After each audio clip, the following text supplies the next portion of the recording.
All right, so we are. All right, so we are. Then, hello everyone, and welcome to Jonas Falcon's channel. We are doing Extra Life, which channel, if you're unaware, is a charity stream done every year for the Children's Miracle Network hospitals. This year, we are going to be running through as much as we can in 24 hours Baldur's Gate: Descent into Avernus, a 5th edition Dungeons and Dragons module. I will be your GM for these proceedings, or DM, whichever one you prefer. Quick background on who I am. I'm Jonas Falcon's friend, pretty much friends with everyone here. We'll go through introductions for all of them in just a moment. I've been running or playing in D&D or other tabletop games for, say, about 25 years now, maybe a little more. And so this is going to be my first time running something this large for this long. So hopefully the players here enjoy it. Hopefully, if you're tuning in, you enjoy it. And with that, I'm going to turn it over to Stats for Cats, who's going to tell you a little bit about himself and then who he's going to be playing in this adventure. Welcome, everyone. I'm Stats for Cats. I also am streaming this on my channel, and I've been streaming for a little bit, about 7-8 years or so. This is my 7th Extra Life 24-hour marathon charity. So doing something a little different this year. As Matt said, we were playing the Baldur's Gate Descent into Avernus, and I am playing Atros, the Tiefling Warlock. Hermit extraordinaire. And I'll throw it over. All right. Next up on my to introduce is our friend here who's playing Lyra, and if you'll take it away. No sound. Hi, my name is Tasha the Halfling. I've been playing D&D for about 4 years, and this is my first year doing Extra Life. I'll be playing the rogue of the group, Lyra Stormbrew, who is a human raised by halflings. She left her halfling home after realizing that there are places in the world where she wouldn't have to crouch down all the time.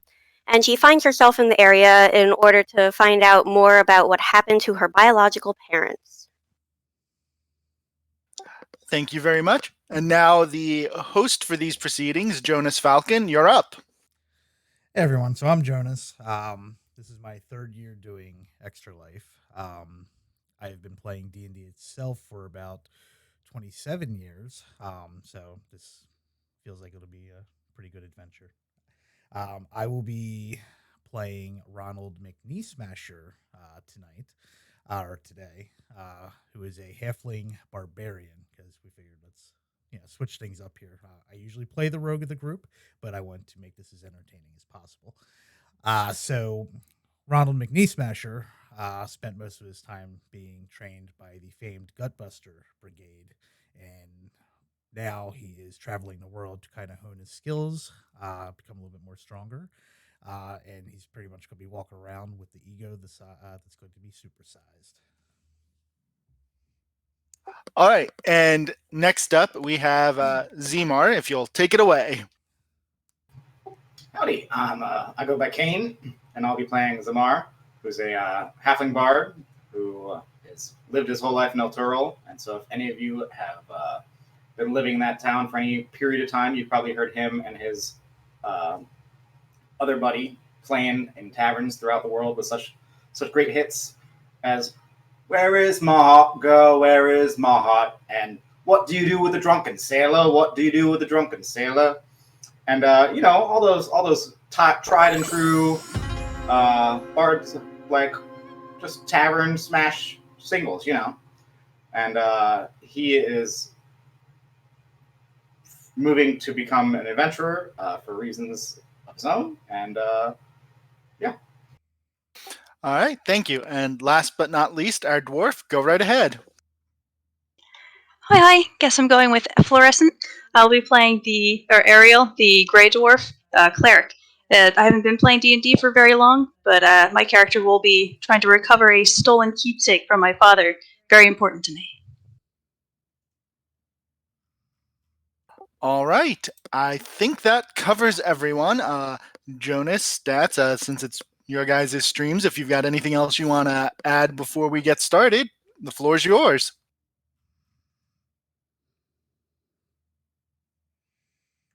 I got nothing else to add. We're just going to be here. We're going to have a whole lot of fun today.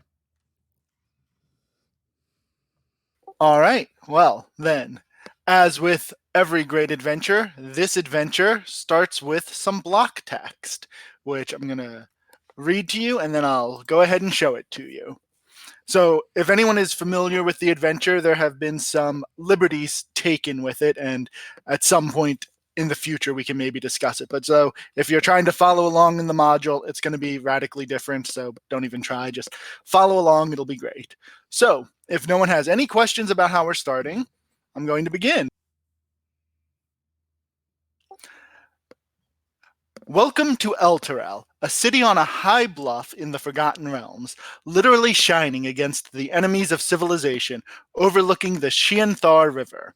Here, the Elturguard and the Order of the Companion carefully shepherd the citizens throughout the domain of Elturel, many coming to find a home here, one of the most famous defensible fortifications in all of the realms.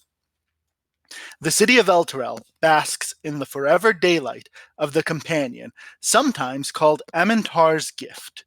The Companion is akin to a second sun and sheds pure daylight, which not so long ago drove out a vampire lord and his undead hordes from the city of Elturel. Now, holy men and women flock to the light of the Companion, and perhaps that's part of the reason you found yourself here as well. To the west is Baldur's Gate, also known as the City of Blood. Where Elturel is a city united in creed and cause, Baldur's Gate is divided, morally and physically, between the upper and lower city. But the holy land of Elturgard, under High Observer Thavius Krieg, is a shining beacon of hope, even to Baldur's Gate, as the charismatic Grand Duke Ulder Ravengard and some of his Flaming Fist bodyguards have come from Baldur's Gate here to Elturel in hopes of brokering an alliance to protect